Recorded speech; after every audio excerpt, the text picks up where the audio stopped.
après que je l'ai croisé dans une correspondance qui menait de la station de métro à celle du RER Gare du Nord, son image ne m'a pas quitté durant plusieurs jours. En la voyant avancer vers des escaliers dans la position qui était la sienne, c'est-à-dire au ras du sol, j'ai eu le sentiment d'assister à une scène irréelle que la décence vous interdit de détailler.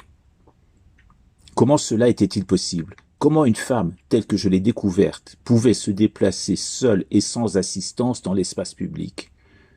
Je l'ai filmée, pas plus que quelques secondes, avec toute la discrétion possible. Il m'importait de montrer que cela existait. Puis je l'ai suivie durant quelques minutes. Le temps a été très court. Je lui ai parlé en me disant qu'elle me demanderait quelque chose, que je lui donnerais de l'argent en retour, ou bien, que sais-je. Elle m'a à peine répondu. Puis elle s'est arrêtée au point de passage et elle a changé de position pour se tenir assise face au tourniquet. Elle regarde autour d'elle comme pour solliciter les voyageurs.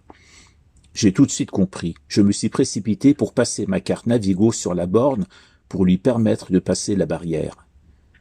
Elle avait un regard dur et direct. Elle ne manquait pas d'assurance.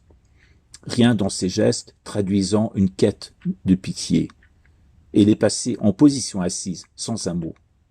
Quant à moi, j'ai repris mon propre chemin, secoué par cette vision inimaginable dans un pays d'Europe occidentale où de tels cas si exceptionnels ne peuvent qu'être pris en charge par les pouvoirs publics. Je savais confusément par des lectures d'articles qu'en Roumanie, des tziganes avaient mutilé plus d'une centaine d'enfants afin de les utiliser pour de la mendicité organisée, en Europe occidentale précisément, et pour augmenter leurs recettes.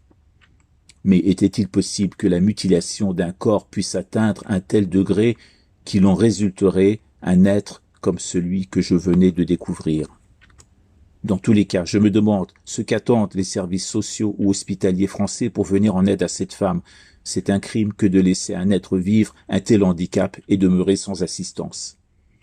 Et puis, pour finir, si cette femme a bien été mutilée, elle est une nouvelle preuve que l'homme s'abaisse, encore une fois, à des degrés de cruauté qu'un animal ne saurait atteindre.